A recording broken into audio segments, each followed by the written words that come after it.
આને છૂટાછેડા આપી દે, આનામાં તો કઈ ભલી વાર નથી. આવું ખોટું પ્રોત્સાહન પોતાના દીકરાને આપવું નહીં. અને એટલી જ જવાબદારી દીકરીઓના માતા પિતાને. સાસુ નથી સારી, સસરા નથી સારા, છોકરો માવડીઓ છે, છોડી દે. કેમ ભાઈ? દીકરી માવડી નથી? એ પણ તો મમ્મીની જ સલાહ લે છે ને, તો પછી દીકરો ના લે મમ્મીની સલાહ?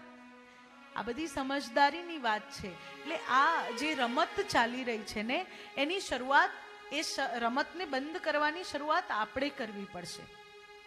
બાકી અત્યારે જે ચાલે છે ફેમિનિઝમ, ફેમિનિઝમ, ફેમિનિઝમ, ઇક્વાલિટી, સ્ત્રીને અધિકાર આપો, સ્ત્રીને પુરુષના સમાન સમજો, હું તો માનતી જ નથી કે આવું કઈ છે.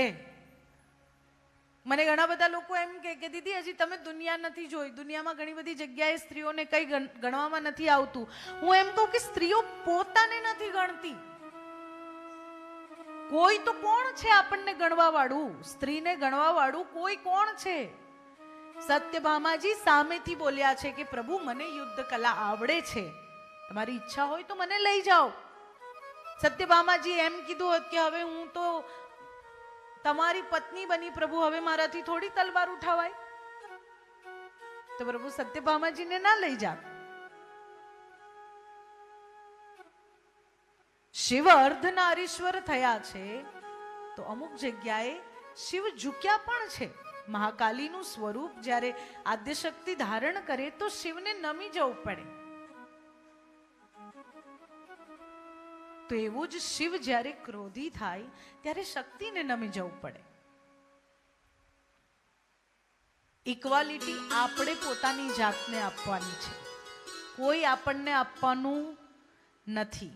અને આ તો એવો મુદ્દો છે ચાલવાનો, નહીં જરૂર હશે તો પણ ચાલવાનો. પણ ઘરની વાત આવે, કોઈ તમને આવીને એમ કે તમે શું કરો છો, તમને સમાન અધિકાર નથી, તમે માત્ર ઘરકામ કરો છો, તમે બિચારા છો. ઘરનું કામ કરવું એ બિચારા નથી, બિચારાપણું નથી ઘરનું કામ કરવું. એ સાચવીને તો જુઓ ઘર, ખબર પડે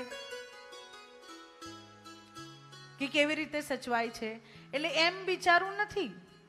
પછી ઘણા બધા લોકો કહે કે અત્યારે દરેક સ્ત્રી પણ પોતાનું ઘર ચલાવવાનો પ્રયત્ન કરે, ચાહે ગરીબ હોય ચાહે અમીર હોય. ઘણી બધી સ્ત્રીઓને આપણે જોઈએ ક્યાંક કચરા પોતું કરવા જાય છે, ક્યાંક વાસણ ધોવા જાય છે, કંઈક બીજું કામ કરે છે, નર્સનું કામ કરે છે, સેવિકાનું કામ કરે છે. અરે રે બિચારીને કામ કરવું પડે છે. બિચારી નથી, એ કેપેબલ છે, અને કેપેબલ છે એટલે કામ કરે છે. એટલે એને મહેરબાની કરીને બિચારી ના બનાવી દેશો. અને જે દિવસે તમે તમારા ઘર, સમાજ, સંસારના સામે બિચારા બની ગયા, ને મારી માતાઓ અને બહેનો બધાને વિનંતી, અને ખાસ કરીને ઘરે જઈને મારી આટલી ક્લિપ તમારી ટીનેજર દીકરીઓને સંભળાવજો કે જે દિવસે તમે ઘરના, સમાજના, મિત્ર મંડળ કે આ દુનિયાના પુરુષોના સામે બિચારા બની ગયા ને, એ દિવસથી તમારો ફાયદો ઉઠાવવાનું શરૂ. પછી એ મેન્ટલી પણ તમારો ફાયદો ઉઠાવશે અને ફિઝિકલી પણ તમારો ફાયદો ઉઠાવશે.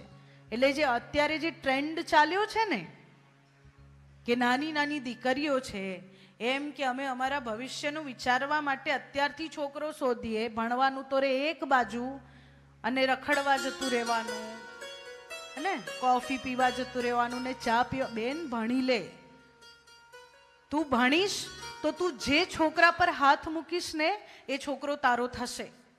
ભણીશ તો, નહીં તો અંતે શું થશે? અંતે આ બધો દેખાવ નથી રહેતો, અંતે સમજ શક્તિ રહે છે, અંતે જ્ઞાન રહે છે, અંતે એકબીજાની વચ્ચેની રિસ્પેક્ટ રહી જાય છે, અને પ્રેમ ગૌણ થઈ જાય છે.